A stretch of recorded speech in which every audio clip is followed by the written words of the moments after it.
What is going on, everyone? Welcome to another very exciting episode right here on the MIgardener channel. In today's episode, I'm going to highlight a few plants that have really surprised me, blown my mind, and I think you should be growing in next year's garden. So we're going to get into this because I have a few that I really want to highlight and talk extensively about. The first one is this kale here, the Scarlet Kale. You guys have always asked me, Luke, is there any kales that really surprised you or kind of stand out as some of the best of the best? Something that I'm going to put in my garden. If I'm going to try kale for the first time, which ones should I be trying? And the answer, the simple answer, hands down, bar none, would be the Scarlet Kale. If I had a list of all of my vegetables, my favorite list, right? If I had a top 10 favorite list, Scarlet Kale would be one of them. I still love lacinato. I still love the blue curled Scotch kale. I love all of the kales. That's why we grow all of them, because we eat so much of them and they're so delicious and so versatile. But let me tell you, Scarlet Kale, as a bug flies in my face, you never know what to expect out here. Scarlet Kale, time and time again, blows my mind when it comes to its heat resistance, its drought resistance, and its cold resistance. This plant, believe it or not, this plant, we have not fertilized it, we have not watered it, we have not transplanted it, we haven't done anything to this plant in over 500 days. 500 days. And you might be thinking to yourself, well, there's only 360 days in a year. How'd you? It's because we grew it last year, you guys. This plant has not moved. Nothing has changed about this plant in over 500 days. We planted this last April, and it's still growing now. Now, how has that happened? And the answer is, I don't know. This plant is blowing my mind. We did not protect this with any protection over winter. We didn't put a hoop house over it. We didn't put, any mulch around it. Nothing protected this kale. It survived both the hottest, the driest, and the hottest summer, the driest summer, and the coldest winter. 3 weather occurrences, and they were the highest. It was the hottest temperature it's been in 10 years. It was the driest period without any rain in 10 years, and it was also the coldest winter in 10 years.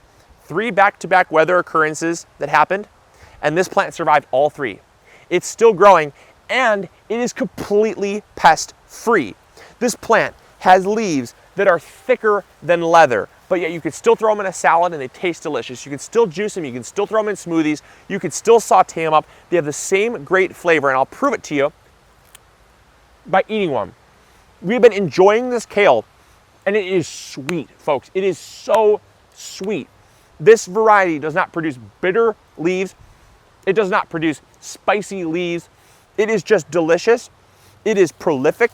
And how it has gotten so prolific is based on the fact that it died back to the base and regrew into this kale bush. We started with just one kale plant, and it actually died back to the base, which I'll show you guys, and then produced 1 plant, 2 plants, 3 plants, 4 plants, 5, 6, 7, 8, 9, 10, 11, 12, 13, 14, 15 to 16 plants. So here is the Scarlet Kale, you guys. This thing is absolutely insane. And when I say insane, it takes a lot for me to say something is insane, but this thing is absolutely blowing my mind. As you can see, down here is the main central trunk that was that original plant. It died back, and it grew back from this main woody stem, all these little side shoots that then produced into additional plants. You can follow them up, and they all become additional little trees. Check this out. Not little trees, but little kale plants. But it's growing just like a tree. Check this out. Look at this. See all these little main runner shoots here? And look at this. Do you see any pest damage? Do you see any pest damage at all? Do you see any pest damage? Look at this. It's perfect. Absolutely perfect. The second plant that has absolutely blown our minds has been the Blue Lake pole bean. Now we have grown the Kentucky Wonder pole bean, which is a wonderful variety. We've grown the Blue Lake bush bean, which is a wonderful variety. All of the varieties have their pros and cons, but this variety in particular has absolutely set itself apart as one of our all-time favorite pole bean varieties. This variety in Michigan, now not necessarily everywhere, but in Michigan, has produced faster, more, and has stayed cold tolerant when all of our other bean varieties have died. All of them have died except for this one. This thing is still producing, it is still flowering, and check this out, you guys. We have been getting beans upon beans upon beans from just 5 plants. We have gotten 7 pounds. Let me reiterate, 7 pounds of beans from just 5 plants. There we go, better, my apologies. Okay, so like I said, 7 pounds of beans from just 5 plants. That is incredible, especially given the fact that a lot of you guys thought I was crazy to plant our beans as late as I did. I planted these in late August. And we're already getting over 7 pounds of beans. These produced, they stayed, even though we got frost and freezes, they've still stayed alive and have produced and are still flowering. And this is just absolutely mind-blowing to me. Something that you guys have got to experience for yourself. Now, you don't necessarily have to put them on a cattle panel trellis for them to produce this well, but I think this variety is one that you guys really should add to your garden because the beans are so, let me get the snap. Maybe you guys can hear that. Hopefully you guys can hear that, right? These beans are so incredibly succulent. Look at that. Oh my gosh. And they're so sweet. They're so delicious.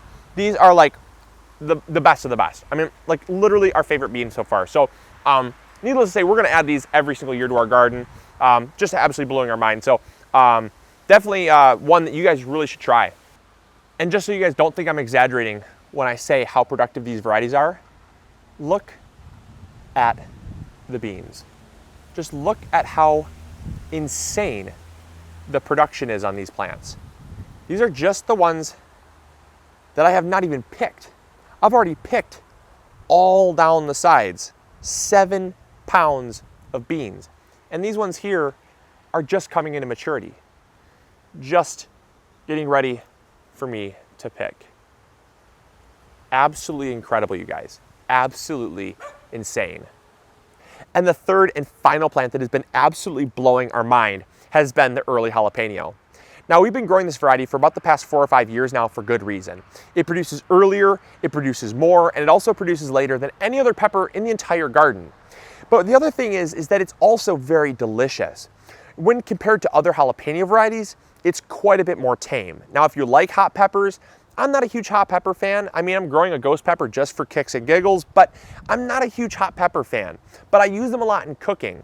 And one of the things that I really like about the early jalapeno is it's also more mild. Now, you do get some instances where it is spicier and it kind of gives you a little kick in the mouth and you're like, whoa, it's really spicy. But for the most part, they're pretty tame. And that's what I really love about them is that there's nothing bad about the early jalapeno. It produces earlier, so you get an earlier harvest. We're picking jalapenos before any other pepper in the entire garden. It also produces way more than anything else in the garden. On this single plant that we have in the garden, we've picked well over 4 pounds of jalapenos from just one plant. That's incredible, given the fact that from most plants, we'll average about maybe 1 to 3 pounds, depending on the plant and the variety. But we have produced so much from this plant that it is now the number one producer in the entire garden for peppers. It also has produced later. Most peppers have completely given up they've completely kicked the bucket, and a lot of our peppers have started to die, if not completely stopped producing. But this early jalapeno, it's like, what cold weather? What do you mean a frost? What do you mean a freeze? This thing is still flowering, folks. It's unbelievable. In fact, I have some peppers that I was gonna pick here to show you guys. So on this plant, there are this 1, 2, 3, 4, 5, 6, 7, 8, 9, 10, it's about 10 peppers that are still growing and maturing. And I just picked these 5 right here from the plant because we're going to use these in our cooking tonight for dinner. But look at the size, right? That is a hefty jalapeno. It's a good size jalapeno. You could use that for jalapeno poppers. You could make stuffed jalapenos, things like that. But it's a great size. It's got great flavor. It produces earlier, it produces later, and it produces more. Why wouldn't you love it? And that's why this has been pretty much our mainstay jalapeno variety for about the past 4 or 5 years now, because ever since trying this variety, it's blown our mind.